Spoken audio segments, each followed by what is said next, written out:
Salmo 125. Salmo 125. Nós vamos ler versículo 1 a seguir. A palavra do Senhor diz assim, quero que você preste bastante atenção.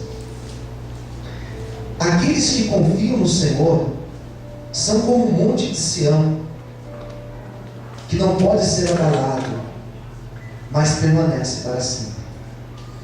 Como estão os montes ao redor de Jerusalém, assim está o Senhor ao redor do seu povo, desde agora e para sempre. Porque o servo da impiedade não repousará sobre a sorte dos justos, para que o justo não estenda as suas mãos a cometer a iniquidade. Faz o bem ao Senhor, aos bons e aos que são retos de coração, aos que se desviam para os seus caminhos tortuosos, levá-los a o Senhor, juntamente com os que praticam a maldade. Que haja paz sobre Israel. Vamos orar. Soberano Deus e Pai, acabamos de ler o Salmo 125, que é uma palavra linda, e a minha oração na manhã deste domingo, nesse primeiro dia da semana, Senhor, a minha oração é que esta palavra possa ser ministrada no propósito do coração de cada um aqui, Senhor, e que ninguém saia daqui sem ouvir Tua voz, sem ser direcionado pelo Teu Espírito Santo. É o que eu te peço e te agradeço, ó Pai, em nome de Jesus. Amém. Vamos aplaudir o Senhor essa manhã? Graças a Deus. O Salmo 125 fala de um tema muito importante. Fala sobre confiança em Deus. O Salmo começa dizendo isso: aqueles que confiam no Senhor. E tudo que acontece depois desse versículo primeiro, tudo que vem depois, vem em cima desta ideia: confiar em Deus. Todo o Salmo, todos os seus 5 versículos estão ligados com esse fio, com essa linha: confiar em Deus. A vida cristã, ela começa, ela se orienta, ela parte do princípio de confiar em Deus, de acreditar em Deus, acreditar através da fé, porque nós não enxergamos a Deus, nós não enxergamos a Cristo, mas nós acreditamos em Cristo, nós acreditamos em Deus, e isso se chama fé, isso se chama confiar no Senhor. Então nós temos este salmo, que é um poema, uma linda canção, um cântico, que vai falar sobre a confiança em Deus, que vai falar de você confiar no Senhor. E ele vai dizer que nós devemos confiar no Senhor, independente da circunstância, independente daquilo que nós estamos vivendo, independente dos meus problemas, independente se eu tenho ou não tenho crises na minha vida, independente da minha realidade, eu devo confiar no Senhor. Não importa o que eu estou enxergando, não importa o que aconteça ao meu redor, eu preciso confiar no Senhor, eu preciso crer no Senhor. Quando eu começo a pensar neste salmo, e antes de pregar este salmo, eu ouço um testemunho como esse que a irmã contou. Eu li o Salmo 125, mas antes eu ouvi um testemunho que ela conta, que o irmão estava desenganado pelos médicos, que os médicos deram um diagnóstico, os médicos que estudaram anos e anos para conseguir dar um diagnóstico, para saber o que acontece com o paciente, e eles dão um diagnóstico, eles falam que não tem jeito, eles falam que é melhor levar para casa para esperar morrer em casa. E eu vejo a irmã dizendo, mas eu confiei no Senhor. Aleluia. Né? Mas eu não aceitei essa palavra. E eu resolvi confiar no Senhor. A irmã viveu o Salmo 125. Apesar da luta, confiou no Senhor. E por isso que hoje a irmã veio aqui, antes da minha pregação, dizer: eu confiei no Senhor, e o Senhor não me decepcionou. Ele trouxe a cura e a vida sobre o meu irmão. Amém? Você pode glorificar a Deus por isso? Será que nós podemos confiar em Deus? Será que nós podemos firmeza na nossa vida? E confiar em Deus é confiar, não é acreditar que Deus existe. Porque acreditar que Deus existe, não é difícil você acreditar na existência de Deus. Basta você olhar para a natureza, basta você olhar para a anatomia do corpo humano e ver a engrenagem que é o corpo humano. Você vai falar, não, Deus existe. Você ouve um testemunho como esse, você fala assim, não, Deus existe. Nós não ouvimos um testemunho comum hoje. Não sei para você, mas eu ouvi um testemunho que Deus ressuscitou um homem aqui. Amém. Posso ouvir um amém, queridos? Eu ouvi isso. Quando eu falo de nós confiarmos, usando como a minha base o Salmo 125, que foi o salmo que eu li, eu estou dizendo que nós devemos confiar na fidelidade de Deus. Confiar na fidelidade de Deus. Quem entendeu, diga amém. Amém. É confiar. Quando eu falo para nós confiarmos na fidelidade, estou dizendo que independente, olha a minha frase, que independente do meu posicionamento, independente se eu sou fiel ou eu não sou fiel, Deus, Ele permanece sendo fiel, Ele permanece sendo verdadeiro nas suas promessas. Acreditar na fidelidade de Deus é acreditar que ainda que nós, seres humanos, somos infiéis, Ele permanece fiel, porque Ele não pode negar a si mesmo. Então, se eu estou aqui hoje ouvindo essa palavra, eu preciso crer, eu preciso confiar na fidelidade do Senhor. 2, eu preciso confiar que Deus tem propósitos maiores para a minha vida. Olha para quem estiver no teu lado e diga: Deus tem propósitos maiores para a tua vida. Maiores, queridos. Deus tem propósitos maiores para mim. Deus tem coisas maiores para a minha vida. Deus tem desígnios maiores para mim. Quando eu começo a acreditar nisso, quando eu começo a crer nisso, eu começo a entender que se for preciso, Deus vai tirar algo. Se for preciso, Deus tira isso de mim. Mas Ele só vai tirar isso de mim se Ele tiver um propósito maior para cumprir na minha vida. Se Ele tiver um desejo maior para a minha vida. Nós não devemos ficar presos àquilo que é pequeno. Nós não devemos chorar ou se lamentar por aquilo que hoje nós não temos. Nós não devemos reclamar porque hoje aquela porta fechou. Nós não devemos reclamar porque hoje algumas coisas na nossa vida não deu certo. Nós não devemos reclamar disso. Se eu estou dizendo que eu devo confiar nos propósitos maiores de Deus, eu estou entendendo que se for preciso, Deus vai sacrificar o meu dia de hoje, para que no dia de amanhã eu possa viver propósitos maiores na minha vida. Você pode aplaudir e exaltar a Deus por isso. Aleluia! Confiar em Deus é isso.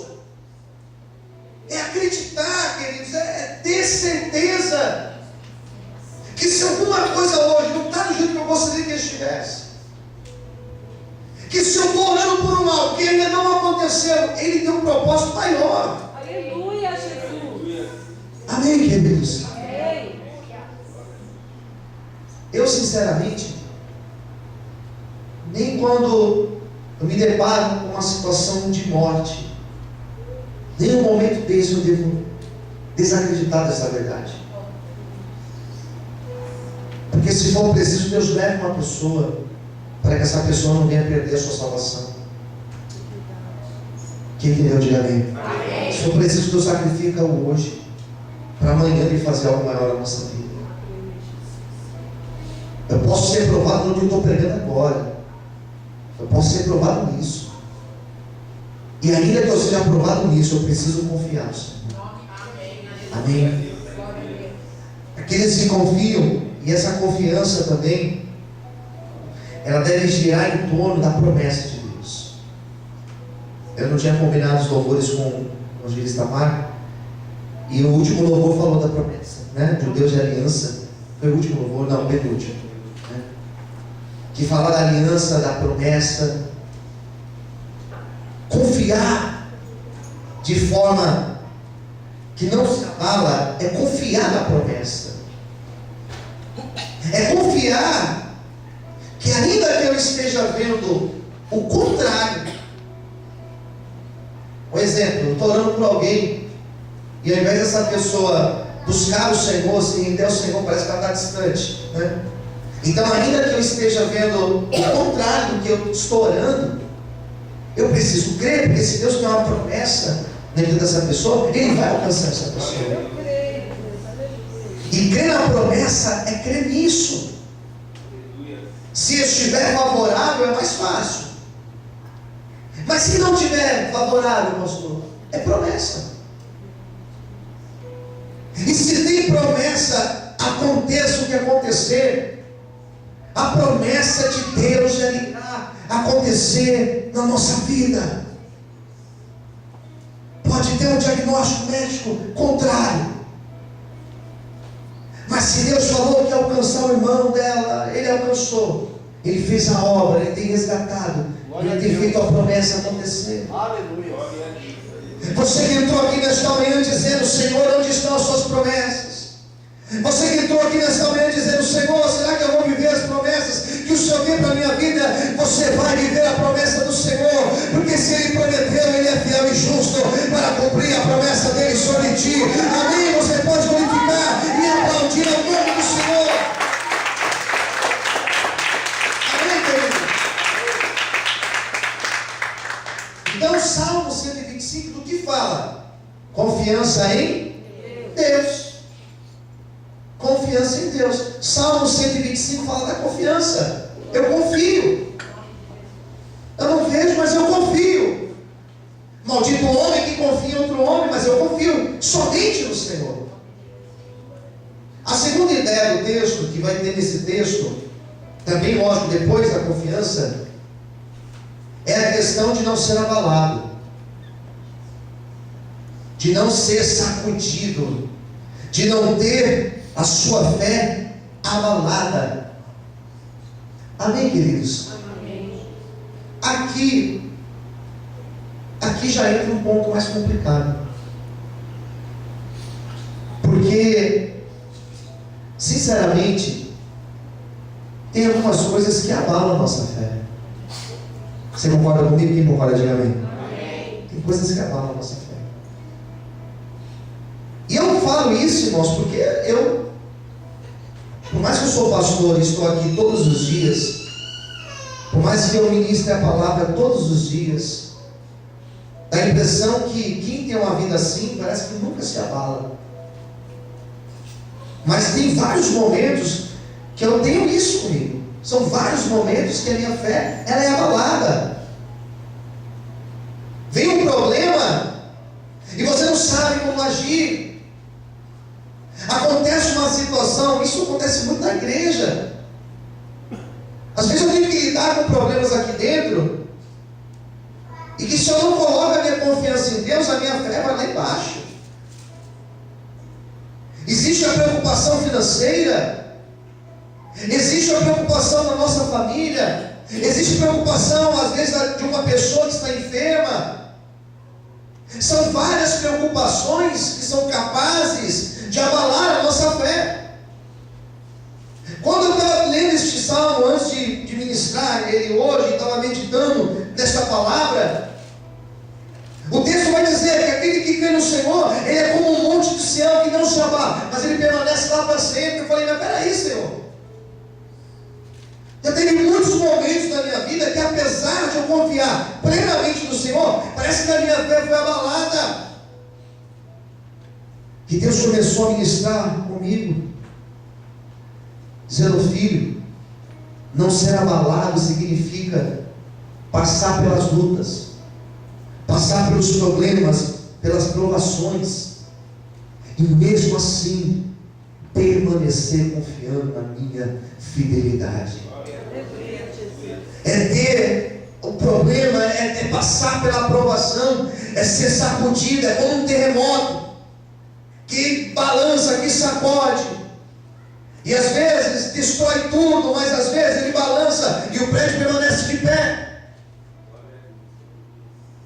Se acontecesse um terremoto, como acontece no Japão, aqui em São Paulo, todos os prédios iriam cair, porque os nossos prédios são feitos de ferro, de concreto, não tem nenhum sistema para balançar e permanecer de pé.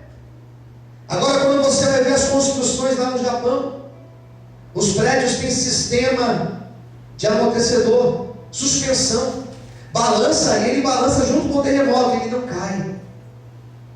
Nessa manhã, Deus vai colocar um sistema de resistência na tua vida aí, querido, para que a luta vier, para que o problema venha, você possa balançar, você possa tremer, mas você vai ficar de pé, porque você confia na fidelidade do Senhor. Amém? Você pode aplaudir a Deus. Aleluia. Balança, vai chutar, vai sacudir, mas vai ficar de pé, em nome de Jesus. Amém? Quem entendeu? Diga amém.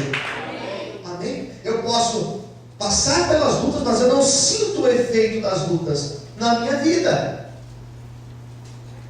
Às vezes nós passamos por problemas, as pessoas olham para nós e falam assim: mas como você consegue, mesmo assim, permanecer confiando em Deus? É minha fé que faz isso. Quem entendeu, diga amém. É fé, é uma questão de crer. Tem mais uma ideia que eu quero compartilhar com vocês. Os versículos vão dizer o seguinte, olha o que diz. Versículo 2: porque como estão os montes ao redor de Jerusalém, olha só, como estão os montes ao redor de Jerusalém, assim o Senhor está ao redor do seu povo. Olha como encerra o versículo 2: desde agora e para sempre. Vai dizer o seguinte, que o Senhor, Ele está ao nosso redor. Olha para o seu irmãozinho aí do lado, a sua irmã, e diga assim para ele: Deus está ao teu redor. Amém. Você pode glorificar o Senhor por isso? Isso te deixa feliz? Quem fica feliz de saber disso, diga amém. Então aplauda o Senhor por isso. Aleluia.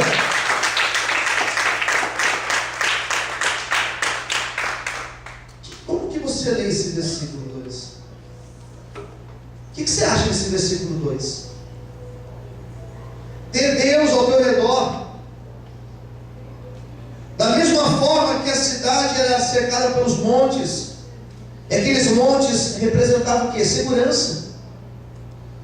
Como você acha que esse versículo se aplica na minha vida e na tua vida hoje?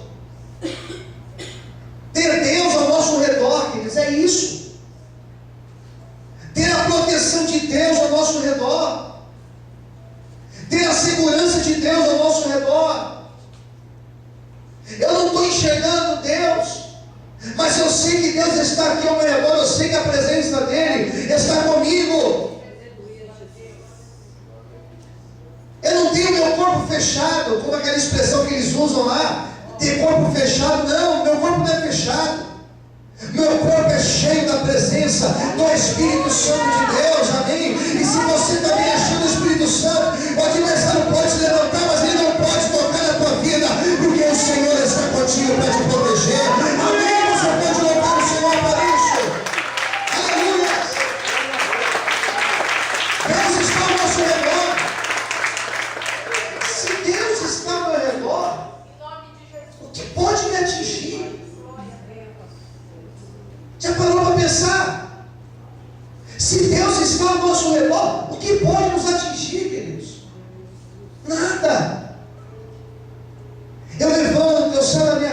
eu volto para minha casa todos os dias. E eu sei que nenhuma seta vai atingir a minha vida. E só vai atingir se Deus permitir. Se Deus não permitir, não vai atingir. Eu lembro de um texto que eu amo ministrar. Um dos principais reis de Judá foi o rei por nome de Ezequias. Rei Ezequias. Esse rei Ezequias, certa vez, ele recebe uma grande afronta de um rei assírio, que se chamava Senaqueribe. Esse rei assírio mandou uma carta dizendo que iria entrar na cidade, iria destruir a cidade de Jerusalém, iria acabar com tudo. E ele começa a orar, e ele começa a clamar a Deus, junto com um profeta chamado Isaías. E diz a Bíblia que enquanto eles oravam, Isaías recebeu uma revelação de Deus. Quem tem revelação aqui, diga amém. Ele recebeu uma profecia.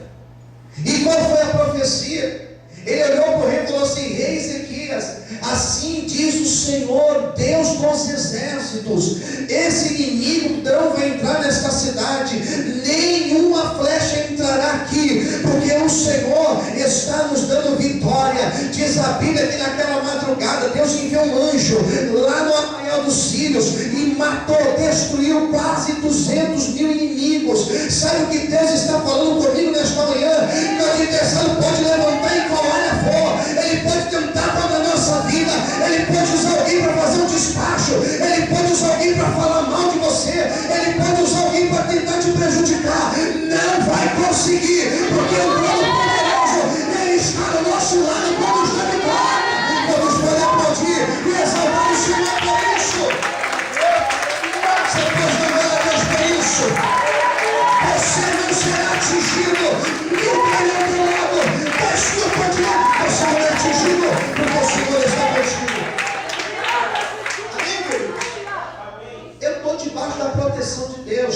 A minha casa está debaixo da proteção de Deus. Deixa eu falar uma coisa: o teu casamento está debaixo da proteção de Deus. O teu filho, a tua esposa, os teus projetos, o teu trabalho, não se preocupa, tudo está debaixo da proteção do Senhor. Não se preocupa não. Só é atingido se Deus permite. Já viu falar da história de Jó? Satanás pediu: posso tocar, Senhor? Deus permitiu. Só vai acontecer comigo e com você, irmão, aquilo que Deus permitir. Quem está entendendo, diga amém. Se Deus falar não vai tocar, não vai tocar.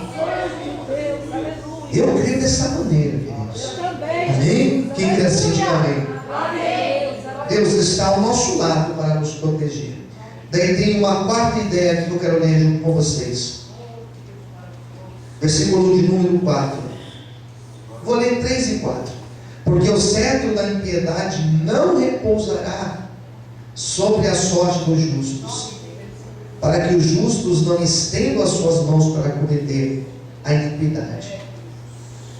Agora é o 4. Faze bem, ó Senhor, aos bons e aos que são retos de coração.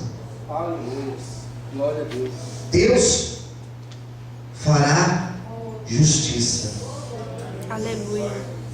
Olha para o seu irmão do lado e diga: o nosso Deus, ele é justo. Nosso Deus é justo. Glória a Deus. Essa ideia de justiça de Deus, irmãos, é a lei da semeadura. Aleluia. Nós colhemos hoje o que nós estamos plantando, né? Que plantamos lá atrás. Isso se chama justiça de Deus. Deus é justo com aquele que tem feito, com aquele que é fiel. Se tem algo que Deus odeia, é injustiça. Existem vários textos de profetas, principalmente, que falam sobre isso. Que o povo padeceu porque o povo começou a ser injusto. Porque a balança deles era uma balança injusta. Não era uma balança verdadeira. Sabe o que é uma balança injusta? Lembra que antigamente que você ia na feira? Isso na época do Hélio, que é bem antigo, né? Outras pessoas aqui com mais idade. Você ia na feira, ficava lá aquela balancinha, você colocava o peso aqui, Você quer 2 quilos, colocava 2 quilos de ferro, de chumbo, sei lá, e colocava 2 quilos de batata do outro lado. A balança injusta é aquela pessoa que ao invés de colocar 2 quilos, ele coloca 1 quilo aqui, e você acha que ele colocou 2 quilos. Ele te vende 2 quilos como se fosse. Ele te vende 1 quilo como se fosse 2 quilos. Isso se chama injustiça. Quem entendeu, diga amém. Isso é ser injusto. Isso é ser injusto. É aquela balança que não está calibrada. Esses dias eu fui na farmácia, irmãos. Tem uma farmácia perto de casa. Eu deixei o carro para lavar, falei, vou me pesar. Eu subi na balança. Você é do cachorro assim para mim, eu falei, moça, a balança está errada aqui. Ela, sério, eu falei, ela está marcando 10 quilos a mais. Eu não consigo. Isso aqui não é meu peso, não. Começou a dar risada. Isso é balança injusta. Balança quando você pesa dá mais. Né? Esse texto fala que Deus é justo. E que a justiça dele vai alcançar as nossas vidas. Tem pessoas aqui dentro que têm sido injustiçadas, mas a justiça do Senhor, ela vai nascer sobre ti. Levanta sua mão ao céu. Toda situação de injustiça, Deus ele vai te justificar e ele vai mostrar que é Senhor contigo, amém? Se você crê, glorifica o Senhor e aplauda a Deus nesta manhã, em nome de Jesus, aleluia. Você pode aplaudir, amém? Amém? Você fala assim, pastor, mas nós vivemos numa sociedade injusta. Convivemos com pessoas injustas. Somos governados por pessoas injustas. Como que a justiça de Deus ela vai sobressair na nossa vida? Como que Deus vai fazer justiça no meio de uma sociedade tão injusta? Realmente é um grande desafio. Realmente é quase impossível nós pensarmos em justiça morando num país tão injusto como o nosso. Mas independente disso, eu creio que chegará um dia que a justiça de Deus será manifestada, em que Ele vai separar o joio do trigo, em que Ele vai trazer o tempo de exaltação sobre a nossa vida. Amém? Você que tem chorado, esperado em Deus, confia, porque o tempo de você testemunhar também a tua vitória, esse tempo está chegando em nome de Jesus. Todos podem aplaudir o Senhor bem forte, aleluia. Glória a Deus. Agora eu vou falar no último versículo, que é o versículo 5, que diz assim, olha: mas aos que desviam para os seus caminhos tortuosos, levá-los-á o Senhor juntamente com os que praticam a iniquidade, a maldade. Olha como encerra o versículo 5: que haja paz sobre Israel. Aleluia. Glória a Deus. Posso ouvir alguém? Que haja paz sobre Israel. O texto começa falando confiança. Fala que independente, nós não seremos abalados apesar das lutas. Esse texto fala da confiança, fala de nós não sermos abalados. Fala de um Deus que está presente conosco ao nosso redor, como aquela cidade que é cercada pelos montes, pelos muros, né? Fala de um Deus que é justo e que no meio de tanta injustiça Ele é justo e nada passa desapercebido aos olhos dele. E o Salmo ele se encerra dizendo uma promessa: haverá paz sobre Israel, haverá paz sobre a tua vida. Queridos, ter paz não é a mesma coisa de dizer não tenho problemas ou não tenho lutas.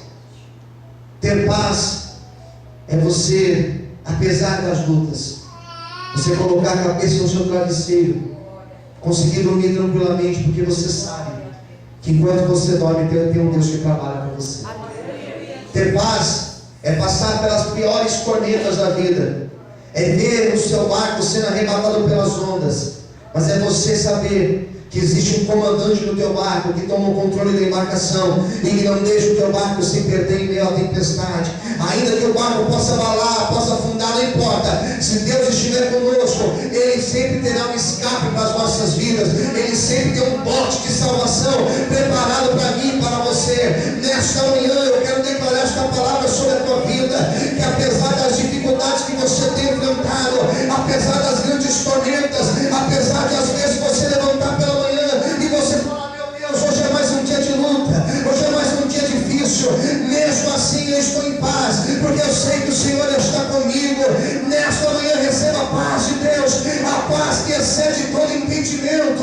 As pessoas vão olhar para você, elas vão pensar: meu Deus, o que tem acontecido com ele e com ela? Ele tem problema, mas ele está confiando. Ela tem luta, mas ela está em paz. Nós temos paz porque confiamos no Deus Criador dos céus e da terra. Amém? Quantos aqui confiam no Senhor? Glorifica Ele e aplauda ao nome dEle nesta manhã, em nome de Jesus. Você pode aplaudir o Senhor?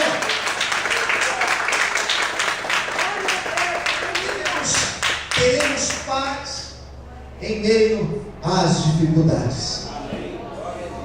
Teremos paz. Você não tem preocupação? Não, eu tenho paz. Eu confio no Deus que está no controle de todas as coisas. Amém, queridos? Que essa palavra possa permanecer no teu coração. Que você possa sair daqui nesta manhã em paz, sabendo que Deus Ele está olhando para mim e para você. Que quando vier a luta, que quando você tiver que amanhã levantar para ter mais um dia, mais uma semana, iniciar essa semana, você possa iniciar ela em paz. Porque o príncipe da paz, Ele está ao teu lado para te dar vitória. Receba a paz do Senhor aí no teu coração, amém? Hoje Ele tira a angústia, a aflição e Ele coloca a paz dEle sobre ti. Que Deus te abençoe através dessa palavra. Quantos podem glorificar e aplaudir a Deus? Preste a palavra do Senhor nessa manhã. Receba a paz de Deus na tua vida. Vamos orar?